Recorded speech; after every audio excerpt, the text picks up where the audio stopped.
obviously. Hi, my name is Lindsey Saltz. I sometimes go by Lynn, and I've come here tonight because I need to face my fears. One of them, people, no matter the context. So, hello, people.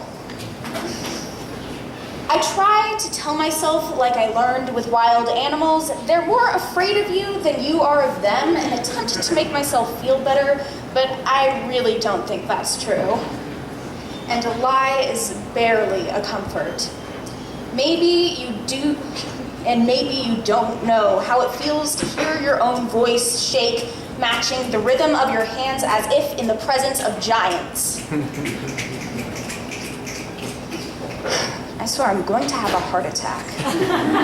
You got it. And like with giants, I feel so insignificantly small, but it's almost a defense to feel this way, because if they notice, from my experience, they will eat me right up. So naturally, this terrifies me. But I'm here, and I'm going to give you what I have, which is a story split in thirds. So know that if this is the last time I'm coming up here tonight, I'm coming back because I have more that needs to be said. Tonight, I will bring out and bury some of the skeletons in my closet. All right, time to hear a girl whine about her sexual assault. I've had to come out about a few things, not all being the celebratory kind. Sure, I'm gender weird and bi, pan, and although sometimes it feels like I'm the gayest thing in existence. But there's also wanting to major in art, non-religiousness, having a blooming pocket full of mental illnesses, and being sexually assaulted by a group of guys 2 years older than me when I was 11, and about being followed and harassed for a year by the same.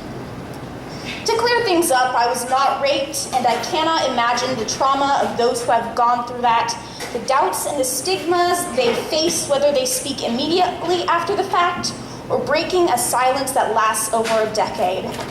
I do know, however, the twisting in your stomach, the moment you realize you are no longer in control, the colors that stay, the feeling of mold on your bones, of something repulsive just beneath the surface each time I tried to forget. I forced myself to forget. I covered it for 5 years, but I relived it in my dreams each night, still do. Again, I am beaten, yes, beaten. Feel his foot in my side, head hitting the concrete, black again, they touch me. Again, I try to scream, but I can't even whisper, and I try to write it out, but I can't turn it into beautiful words. It is ugly, and becomes a rant, heavy breathing, sweating from either fear or anger every time, like I have to keep reliving it until I am numb. And some days I am. So dear boys who did this to me, I want to scream it into your faces. I have so much anger, hatred, and I don't think that I will ever forgive when so many days have passed. My hands washed so many times. I shower once, if not twice a day, scrub my feet, warm water for comfort, cold for health, but I haven't found a way to wash the aching in my stomach, the cesspool that sits undisturbed, bleach each unwelcome recall, or the sensations burning like a brand. They find me, sometimes in dreams, sometimes awake. I still feel completely helpless as I watch her back. I still taste the bronze of my blood, thinking that while I couldn't scream, it was the farthest thing from being consensual. And when the tears come, I'm unsure of whether they're a byproduct of rage and pain or fear and loss of security. I wanted to speak tonight because I've tried everything else, and because of this inability to move on, I am so weak that if I were to see them again, I don't think I would have the courage to do anything but run. The pattern that outlined 5 years manifested in a single act, because despite my willingness to overcome everything else, I have been unable to even try with this until now. Because I unbound my tongue, I will sing the truth, off-key and off-tempo, with the only uniting theme being me.